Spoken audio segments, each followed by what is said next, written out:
Hi மக்களே, நாங்கள் தான் உங்கள் கார்த்தி சரோ.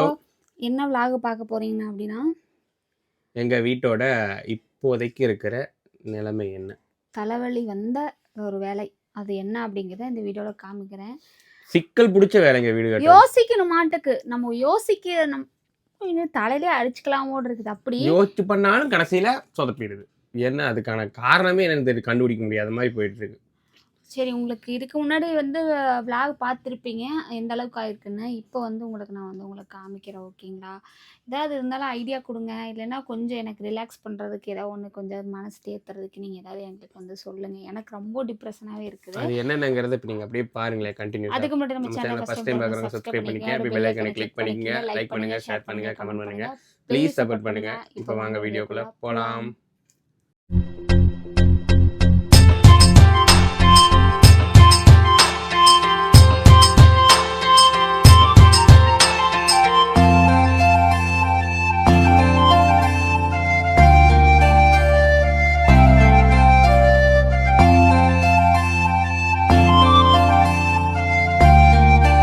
ஆக்சுவலாக இப்போ எப்படி சொல்லணும்னா டபுள் பெட்ரூம் ஹாலி கிச்சன் அப்படின்னு தான் சொல்லணும். 2BHK வீடு மாதிரி அப்படின்னு சொல்லுவாங்களே, அப்படி சொல்லிக்கலாம். ஆனால் எப்படி தெரியுமா, 2PH பெட்ரூம்னா பக்கத்தில் இருக்கும் பெட்ரூமு எல்லாம் ஒரே இதில் தான் இருக்கும். இதில் அப்படி கிடையாது. ஹால் எங்களுக்கு வெளியே போயிடும், கிச்சனும் வெளியே போயிடும். இது இப்போ முதல்ல ஹாலாக இருந்தது கிச்சனாக ஹாலாக இருந்தது பெட்ரூமாக இருந்தது. இப்போ இந்த பெட்ரூம் இது. ஆனால் இந்த பெட்ரூம் ஒரே ஒரு கட்டல் போட்டுக்கலாம், அவ்வளோதான் தாராளமாக. நாங்கள் இப்போ சின்ன கட்டலாக இருக்கனால 2 பீரோ வச்சுருக்கோம். இப்போ வெளியே இருக்கிற பெட்ரூமும் அது ரூம் சைஸ் என்ன வருப்பா? 16க்கு இந்த பக்கம் 16க்கு 18ங்க, இந்த பக்கம் கீழே ஹாலு. அதில் இனிமே எல்லாமே ஏன்னா இன்னும் எவ்வளோ வேலை இருக்குது. இந்த வீட்டுக்குள்ளெல்லாம் எடுக்க தோண்ட வந்துக்கிட்டே இருக்குன்னு வச்சுக்கோங்க. எல்லாம் பழசு வட்டை எல்லாமே. ஏன்னா அந்த வீடு முடிக்கிறதுக்கு முன்னாடி பழசெல்லாம் ஏகப்பட்டது எடுத்துட்டோம். இப்போ இந்த வீட்டுக்குள்ளே வரையில் பார்த்திங்கன்னா இருக்கும். இப்போது என்னன்னா, நம்ம ஒரு இடம் வாங்கி வீடு கூட கட்டிடலாம், நம்மளுக்கு தலைவலி வராது. நம்ம எல்லாமே கான்டாக்டாக பேசி விட்ருவோம், நம்மளுக்கு எந்த பிரச்சனையும் கிடையாது. இப்போவும் சொல்கிறேன், நம்ம ஒரு பழைய வீடோ இல்லை இருக்கிற இடத்துல ஒரு விஷயம் ஆல்ட்ரேஷன் பண்ணோம் அப்படின்னா சத்தியமாக சிக்கல் பிடிச்ச வேலை தான். இந்த வீடு கட்டுறப்ப கூட எங்களுக்கு தெரியல. இந்த வீடு நம்ம வீடு ஃபஸ்ட்டு வீடு விழுகிற மாதிரி இருந்து எடுத்து தான் நாங்கள் கட்டினோம். இது வீடு கட்டுறப்ப கூட எங்களுக்கு தெரியல. இது வீடு, ஆனால் வெளியே இருக்கிற ரூமு. ஆமாம், இது வீடு, வெளியே இருக்கிற ரூமு நம்ம சொல்லிக்கிறது தான். இப்போ ஒரு ரூமு ஒரு கிச்சன் தான் கட்டுறோம். இது ஒரு வீடாகவே கட்டியிருக்கோம். இது தெரியல. ஆனால் அதுக்கு வாங்க காமிக்கிறேன் உங்களுக்கு. இந்த ரூமுக்கு பழைய கிச்சனுக்கு நிறைய பேர் ஐடியா கொடுத்தீங்க. ஒரு பூஜை ரூமாக பண்ணிக்கோங்க, ஒரு ஸ்டோர் ரூமாக பண்ணிக்கோங்க, அப்புறம் இன்னொரு சின்னதாக ஒரு பெட்ரூம் மாதிரி போட்டுக்குங்க அப்படின்னு சொல்லியிருந்தீங்க. இது ஃபினிஷிங் ஆகட்டும், அதுக்கப்புறம் நம்மளுக்கு இது எப்படி வரும் அந்த மாதிரி பண்ணிக்கலான் இருக்கோம். அப்புறம் தம்பிங்க 2 பேர் இருக்காங்க, 2 பெட்ரூம் போடுங்கன்னு கூட சொன்னீங்க. சொன்னவங்களுக்காக இப்போ நான் நிற்கிறது ஒரு பெட்ரூம் தான், அங்கே ஒரு பெட்ரூம். இது தேவைனால நம்ம இன்னொரு கட்டல் போட்டுக்கலாம். ஒரு கட்டல்னா ஒரு ஆள் படுக்கிற கட்டல் போட்டு யூஸ் பண்ணிக்கலாம். வெளியே ஹாலும் பெருசு தான், ஹாலும் பெருசு தான். இப்போது நான் இருக்கிற இடத்துலேருந்து மேலே பார்த்தீங்கன்னா ஆஸ்பிளாஸ் ஷீட் இருக்குது. இப்போ முன்னாடி போடுறது ஓடு, மேலே கூலிங் ஷீட் போடுறோம். இந்த இடத்துக்கு மோல்டு போட முடியாது. போடுற மாதிரி இருந்திருந்தால் நான் ஃபுல்லாக இதை தட்டி எரிஞ்செடுத்து தான் நாங்கள் வேலை செஞ்சுருக்கணும். இந்த இடத்த வச்சு லோனும் கொடுக்க மாட்டாங்க எங்களுக்கு. ஆமாம், லோன் ப்ராசஸ் இருந்தால் பிரச்சனை இல்லை, எங்களுக்கு லோனும் கொடுக்க மாட்டாங்க. அதுதான் பிரச்சனை. நான் இதை தட்டி எறிகிறப்போ சொன்னவங்களுக்காக மோல்டு போட்டுக்கலாம்னு சொன்னேன். தட்டி எறிகிறப்போ எங்களுக்கு ஏகப்பட்ட லாஸ். நாங்கள் அதையெல்லாம் யோசித்தோம். லோன் ப்ராசஸ்ஸு கிடையாது. அது லோன் ப்ராசஸ் இருந்து நம்ம கையில் இருக்க காசு வச்சு பண்ணியிருந்தோம்னா இன்னும் ஒரு 1 லட்ச ரூபா இதாக இருந்தால் நம்ம போட்டு பண்ணியிருந்துக்கலாம். அதுவும் இல்லைங்களா, அதை பண்ண முடியாது. இப்போது இதெல்லாமே இருக்கட்டும், நாங்கள் ஃபினிஷிங் பண்ணிக்கலாம், நம்மளுக்கு பிடிச்ச மாதிரி இருந்துக்கலாம் அப்படின்னு சொல்லிட்டு ஆரம்பிச்சு விட்டோம். ஆரம்பித்ததுக்கப்புறம் எவ்வளோ வேலை முடிஞ்சிருக்குன்னு சொல்லிட்டு வீடியோவும் போட்டு நீங்கள் பார்த்துட்டீங்க. இப்போ வாங்க, இனிமேல் தான் அந்த சிக்கல் என்ன. இந்த ரூமில் உங்களுக்கு காமிச்சிருப்பேன், முதல் வீடியோவோட பார்த்துருப்பீங்க. இந்த ரூமில் இது என்ன தெரியுங்களா, கிச்சன் ஸ்லாப். கிச்சன் ஸ்லாப்பு காங்கிரீட்லேயே போட்டாச்சு. இது ஆரம்பத்திலே செவுறு வர்றதுக்கு முன்னாடி காங்கிரீட் போட்டிருக்கணும், பண்ணலை. அது நான் யாரும் எதுவும் சொல்ல விரும்பலை, முடிஞ்சிருச்சு, பண்ணலை.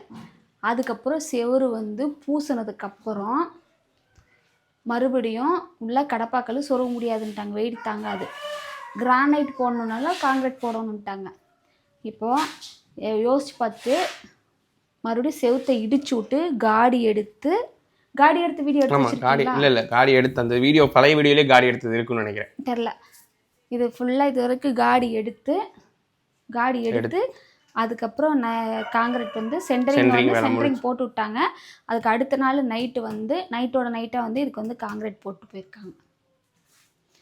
இதில் என்னென்னா சிங்க்குக்கு பிரச்சனை இவ்வளோதான் இருக்குது. அடுப்புக்கு சிங்கு வைக்க முடியாதுன்ட்டாங்கன்னா, சிங்கு வேணும் இப்போ இல்லைனாலும் ஃப்யூச்சரில் வந்து தேவைப்பட்டுச்சுன்னா என்ன பண்ணுறது, தேவைப்படுறப்போ வந்து நம்மளால் செய்ய முடியாதனால நான் வேணும்ன்ட்டேன். அதுலேயும் சிங்குக்கு சைஸ் வந்து கம்மி இந்த இடத்துல.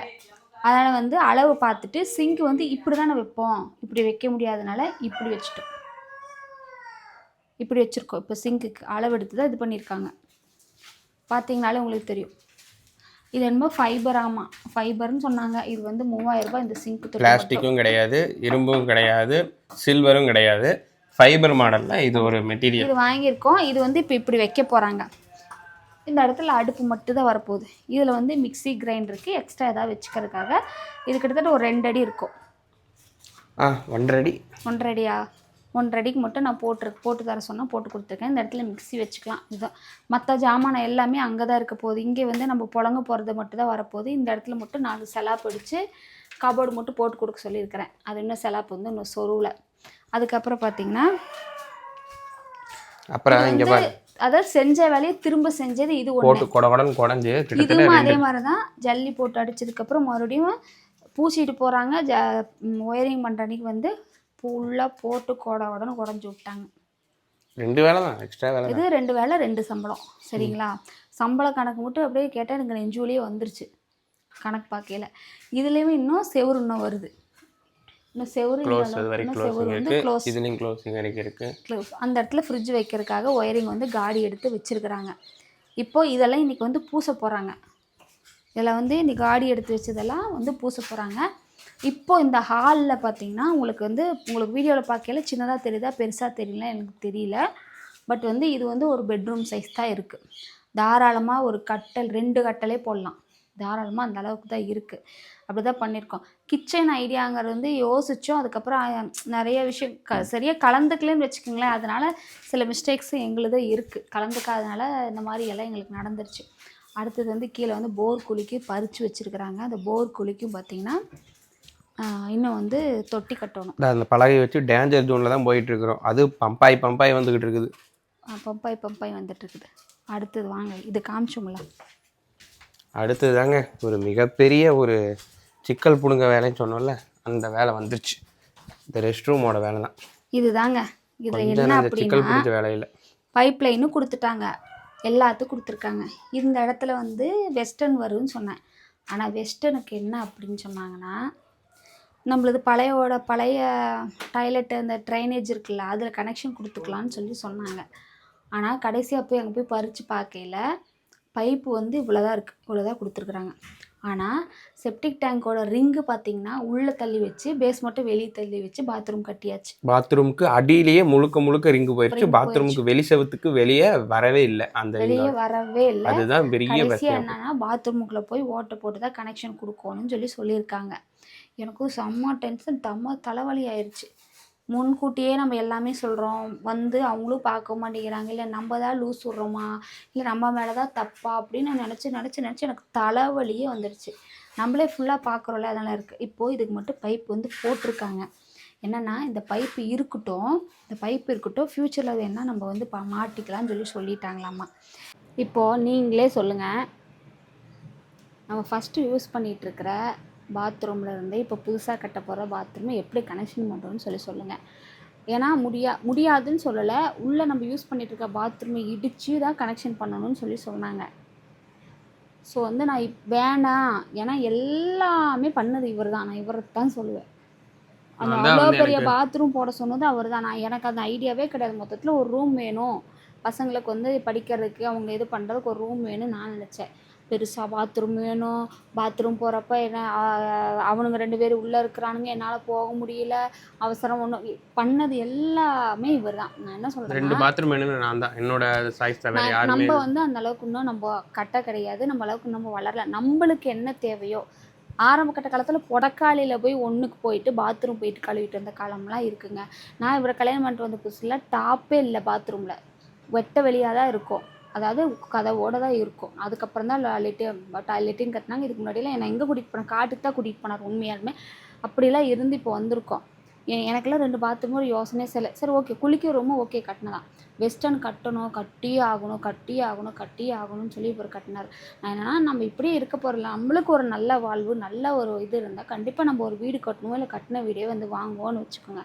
அப்போ வந்து இருந்து பண்ணிக்கலாம். இப்போதைக்கு நம்மளோட சக்திக்கு என்ன முடியுமோ அதை ஏன்னா இப்போ 2 செலவுங்க. ஏன்னா மறுபடியும் செவுத்தை குடஞ்சி விட்டுட்டாங்க பெருசாக. இப்போ மறுபடியும் அந்த செவுத்தை அடைக்கிறதுக்கு இது எல்லாம் பண்ணுறதுக்கே இன்னைக்கு ஒரு நாள் சம்பளங்க, ஒரு நாள் சைடு சம்பளம். ஃபுல்லாவே இது பண்ணிட்டாங்க. டெம்பர் சைடு அப்பவுமே வந்து அந்த ரிங் நம்ம வந்து மூடி யோசிக்கல, அதனால தான் இதெல்லாம் நடந்துருக்கு. நம்ம யோசிச்சிருக்கணும், நம்ம இதை உட்காந்து நம்ம பார்க்கல, ஒன்றும் யோசிக்கல, நம்ம அங்கே போக இங்கே போந்துட்டோம், அதையும் பார்த்தோணும், பிஸ்னஸையும் பார்த்தாகணும், இதையும் செய்யணும் அதையும் செய்யணும்னு நம்ம இதை சரியாக இது பண்ணாமல் விட்டுட்டோம். நம்ம ஃபஸ்ட்டு யோசிச்சதை கரெக்டாக பண்ணியிருந்துருக்கணும். நம்ம அதை பண்ணாமல் மறுபடியும் மாற்றி பண்ணி மறுபடியும் இந்த இதெல்லாம் எனக்கு மைண்டில் ஓட எனக்கு 2 நாள் ரொம்ப டிப்ரெஷனாகவே இருக்குது.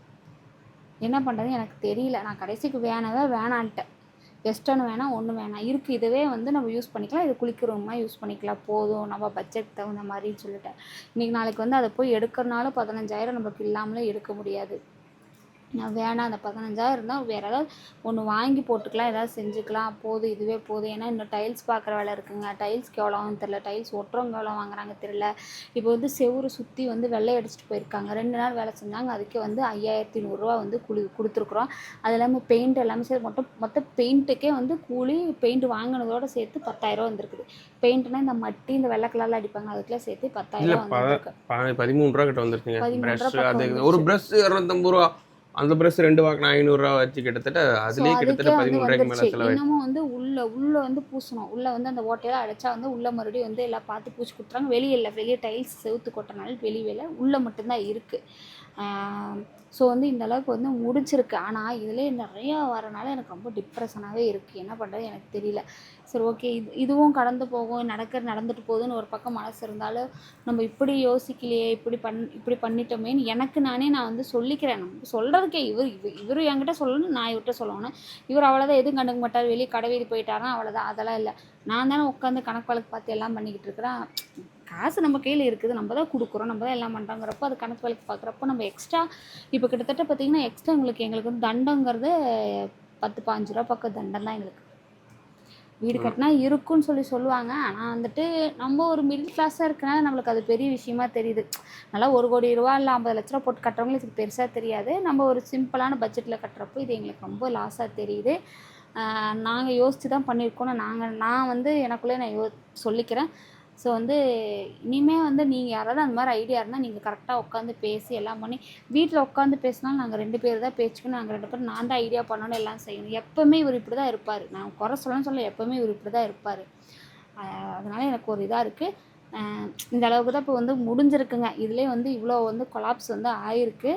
கரெக்ட் பண்ணிக்கலாம். நீ வெளியவும் ஃபுல்லாக ஜல்லியெல்லாம் பேத்து போட்டிருக்காங்க. மறுபடியும் ஜல்லியெல்லாம் அடுக்கி மறுபடியும் தளத்துக்கு போட்டு மெத்தி அந்த என்னமோ பைப்பு வச்சு எல்லாம் அளவு பார்த்து அதுக்கப்புறம் மறுபடியும் அதே ரெடி பண்ணோம். ஏன்னா அது ஒரு நாள் கூலி போயிடுச்சு. அந்த அன்றைக்கி 5 ஆள் வேலை செஞ்சுருக்குறாங்க. அந்த 5 ஆள் கூலி 2 ஆள் சித்தாள், 3 ஆள் மேசன் ஆள் எல்லாமே அந்த அன்றைக்கி செஞ்சுருக்காங்க. அந்த அன்றைக்கி போட்டது ஃபுல்லாகவே வேஸ்ட்டு. மறுபடியும் இன்னொரு நாள் எக்ஸ்ட்ரா விடணும். இந்த அளவுக்கு வந்து எங்களுக்கு வந்து இவ்வளோ லாஸுன்னு தான் நான் சொல்லுவேன். சரி ஓகே, எனக்கு முருகன் இருக்கார். எனக்கு இதில் இது பண்ணாலும் எனக்கு வேறு எதையாவது என்னை வந்து காப்பாற்றி விடுவார் நான் நினைக்கிறேன். எனக்கு உண்மையுமே ரொம்ப கஷ்டமாக இருக்குன்னு. தம்பி காலேஜ் ஃபீஸ் ஸ்கூல் ஃபீஸ்லாம் கட்டணும். நீ அடுத்தது என்ன போகிறேன்னு நினச்சி காலையிலேருந்து அதே யோசிச்சுக்கிட்டே இருக்கேன். சோறு கொடுத்தீங்களே, இவ்வளோ தான் நான் சோறே தின்னேன். உங்கள்கிட்ட சொல்லணும் அப்படிங்கிறதுக்காக தான் நான் சொன்னேன். என்னை பொறுத்த வரைக்கும் எங்களுக்கு வந்து உங்களை விட்டால் வேறு யாரும் கிடையாதுன்னு தான் நாங்கள் சொல்லுவோம். யார்கிட்டையும் நாங்கள் இதை பற்றி யார்கிட்டையும் நாங்கள் ஷேர் பண்ணிக்கவே மாட்டோம். எல்லாருமே சொல்லுவாங்க, என்கிட்ட கேட்குறானா என்கிட்ட சொல்கிறானா அப்படின்னு தான் நல்லா சொல்கிறாங்க. நாங்கள் யார்கிட்டையும் கேட்க மாட்டோம், யார்கிட்டையும் இதை வச்சுக்கவே மாட்டோம். உங்கள்கிட்ட தான் எல்லாமே சொல்கிறோம். நீங்கள் எனக்கு நிறைய ஐடியாஸ் கொடுக்குறீங்க. அதே மாதிரி தான் நீங்கள் ஏதாவது இன்னும் கொஞ்சம் ஐடியா கூட கொடுங்க. நிறைய ஐடியா கொடுத்தீங்க, அதில் எல்லாம் எடுத்து வச்சுருக்கேன். இதுக்கு நம்ம ஓகே இது தேவைன்னா பண்ணிக்கலாம்க்கனா பண்ணிக்கலாம், இல்லைன்னா இல்லை. ஏன்னா வந்து நான் தான் சொல்லிட்டேன், எங்களுக்கு எக்ஸ்ட்ரா இன்னும் செலவு தான் வரும் அப்படின்ட்டு. ஏன்னா நாங்கள் இருக்கிற வில்லேஜ் தானே, அதனால் வந்து பெருசாக எனக்கு தேவைப்படாதான் நினைக்கிறேன். ஆமாம், சரி பார்க்கலாம், என்ன நடக்குதோ நடக்கட்டும் அப்படிங்கிற மாதிரி போட்டும். கொஞ்சம் காசு மட்டும் கொஞ்சம் செலவாகுது, வேறு வழி இல்லை. எப்படி நெருக்கி பிடிச்சாலும் செலவாகிற செலவு தான். ஆடம்பரமாக பெருசாக எதுவுமே பண்ணல, சின்ன சின்ன விஷயத்துக்குமே கொஞ்சம் செலவாகுது. அதுக்கு அமௌண்ட் கொஞ்சம் ரெடி பண்ணிட்டு இருக்கோம். எத்தனை ஏச்சுக்கள், எத்தனை பார்வைகள், எத்தனை பல்லெரிச்சல்கள் எல்லாத்தையும் அதுக்கே அமௌண்ட்டு கொஞ்சம் 10 எல்லாம் ரெடி பண்ணிட்டு தான் இருக்கோம். ஃபினிஷ் பண்ணியிருக்கோம் கண்டிப்பாக. ரெடி பண்ணிகிட்டு இருக்கோம், மறுபடியும் கேட்டிருக்கோம். ஒரு பக்கம் வந்துருச்சுன்னா ஓகே தான். சரி, ஓகே ஃப்ரெண்ட்ஸ். ஸோ இதுக்காக தான் இந்த வீடியோ. நீங்கள் அடுத்தது ஃபுல் ஃபினிஷிங் ஆயிரும்னு நினைக்கிறேன். அந்த தொட்டி வந்து எல்லாம் கட்டுனதுக்கப்புறம், தளத்துக்கு எல்லாம் போட்டதுக்கப்புறம் கண்டிப்பாக நான் உங்களுக்கு காமிக்கிறேன். நெக்ஸ்ட் வீடியோ வந்து இது வருமா, இல்லை டைல்ஸ் எடுக்க போகிற வீடியோ வருமானு தெரியல. ஸோ நெக்ஸ்ட் வீடியோவில் உங்களை வந்து சந்திக்கிறோம். உங்களை விடைபெறுவது உங்கள் கார்த்தி சரோ. Bye bye.